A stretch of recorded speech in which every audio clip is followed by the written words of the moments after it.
ला ला ला ला ला ला ला ला ला ला ला। Fajita fajita यह है रोटी वो भारी मेरे खसम क्यों चिल्ला रहे हो? फजीता तेरी समझ में नहीं आती, तू मेरी माँ से बदतमीजी क्यों करती है? मैं नहीं करती मेरे खसम, तुम्हारी माँ से बदतमीजी वही दिन रात मेरे पीछे पड़ी रहती है। देख फजीता, तुझे बहुत प्यार से समझा रहा हूँ, मेरी माँ की इज्जत कर लिया कर। और तुझे पता नहीं है, माँ के पैरों तले जन्नत होती है, माँ का मकाम बहुत ऊंचा होता है। माँ की इज्जत कर लिया कर फजीता। मेरे खसम मेरा एक सवाल है, हाँ। किसकी माँ की इज्जत होनी चाहिए? पति की माँ की? और क्या? और पति के बच्चों की माँ की इज्जत नहीं होनी चाहिए?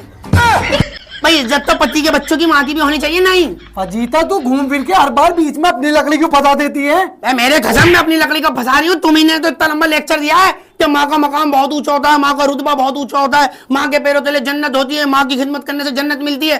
तो पति के बच्चों की माँ भी तो एक माँ है, उसका भी तो मकाम वही है। तो पति के बच्चों की माँ की इज्जत नहीं होनी चाहिए बे? अब ओए, पति के बच्चों की माँ तो मेरी बीवी हुई ना, तो मैं बीवी की इज्जत क्यों करूंगा? अबे वो डायनासोर के अंडे, तेरी माँ जब तेरे घर में शादी करके आई, पहले तेरे अब्बा की बीवी थी ना, फिर उन्होंने एक बच्चे को जन्म दिया, फिर वो माँ बनी, फिर उनके पैरों तले जन्नत हो गई, उनका रुतबा बहुत ऊंचा हो गया, उनका मकाम बहुत ऊंचा हो गया। तो मेरी शादी तुझसे हुई चिलगोजे, मैं तेरी बीवी बनी, फिर मैंने बच्चे को जन्म दिया, तो मेरा भी तो वही मुकाम हो गया।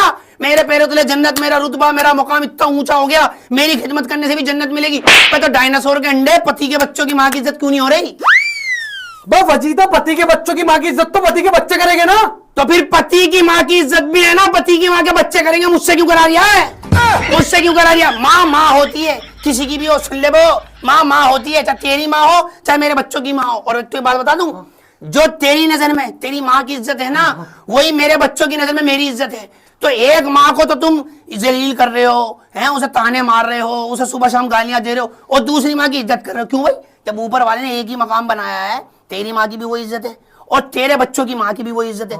तो फर्क कहाँ है? ये कहाँ फर्क है? तू क्यों इज्जत नहीं कर रहा? तू आज माँ पे आ जा भाई, माँ पे आ जा। तू आज बता, बताना क्यों इज्जत नहीं कर रहा? पति के बच्चों की माँ की इज्जत क्यों नहीं हो रही?